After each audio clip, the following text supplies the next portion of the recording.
اولاد کے والدین پہ حقوق میں سے تیسرا حق یہ ہے کہ بچے کا بہترین نام رکھا جائے، ایسا نام جو شریعت کے مطابق ہو، ایسا نام جس کا معنی قرآن و حدیث کے مخالف نہ ہو، ایسا نام جس کی وجہ سے معاشرے میں بچے کا مذاق نہ اڑایا جائے، اسے حقیر نہ سمجھا جائے۔ امام مسلم رحمہ اللہ روایت کرتے ہیں جناب عبداللہ بن عمر رضی اللہ تعالیٰ عنہما سے کہ نبی علیہ الصلوۃ والسلام نے ارشاد فرمایا کہ تمہارے ناموں میں سے جو نام اللہ کو سب سے پیارے لگتے ہیں وہ ایک عبداللہ ہے، دوسرا عبد الرحمن ہے۔ نبی علیہ الصلوۃ والسلام نے اسی لیے جب جناب اسماء نے اپنے بیٹے کو گھٹی کے لیے بھیجا تو خود آپ نے اس بچے کا نام عبداللہ رکھا تھا، عبداللہ بن زبیر۔ تو وہ نام جن ناموں میں بچے کے بندہ ہونے کی نسبت اللہ کی طرف ہو رہی ہو، یہ بہترین نام ہے۔ عبداللہ، عبد الرحمن، عبد الخالق، عبد الرزاق، عبد الرازق، یہ بہترین نام ہے۔ وہ الگ بات ہے کہ آج کل لوگ فون کرتے ہیں کہ ہمیں کوئی نیا نام چاہیے، یہ پرانے نام نہیں چاہیے ہمیں۔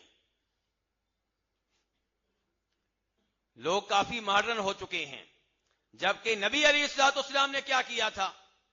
مسلم شریف کی حدیث ہے، آپ اعلان کرتے ہیں صحابہ کرام کے سامنے، ولد لی اللیلۃ غلام، آج رات اللہ نے مجھے بیٹا دیا ہے، فسمیتہ باسم ابی ابراہیم، میں نے اس کا نام اپنے باپ ابراہیم علیہ السلام کے نام پہ ابراہیم رکھا ہے۔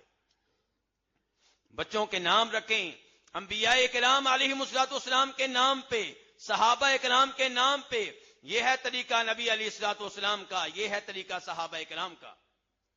آپ سب جانتے ہیں جناب علی کی اولاد میں، جناب حسن کی اولاد میں، جناب حسین کی اولاد میں ایسے بچے موجود تھے، اس کا نام ابو بکر بن علی، ابو بکر بن حسن، ابو بکر بن حسین، عمر بن علی، عمر بن حسن، عمر بن حسین۔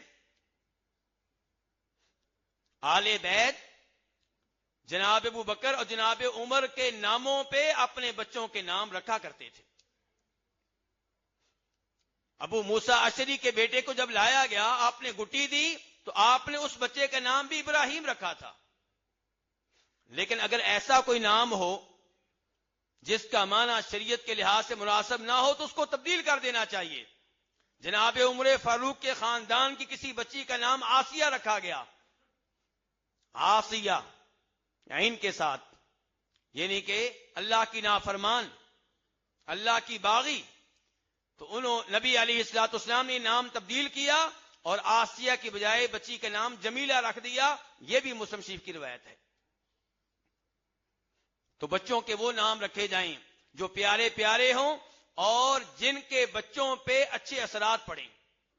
اچھے اثرات سے میری مراد یہ ہے کہ بچے کو جب کل کو پتا چلے کہ میرا نام عمر ہے تو عمر کیوں ہے، عمر کون تھے، ان کے کیا کارنامے ہیں، مجھے بھی ویسا بننا چاہیے، مجھے بھی ان کے نقش قدم پہ چلنا چاہیے۔ اثرات سے میری مراد یہ ہے، اثرات سے میری مراد یہ نہیں ہے کہ جی لوگ کہہ رہے ہیں بچے کا نام تبدیل کریں کیونکہ اسی نام کی وجہ سے مصیبتوں میں پھنسا ہوا ہے، نام تبدیل کریں گے تو مصیبتوں سے نکل آئے گا، یہ میری مراد قطعاً نہیں ہے۔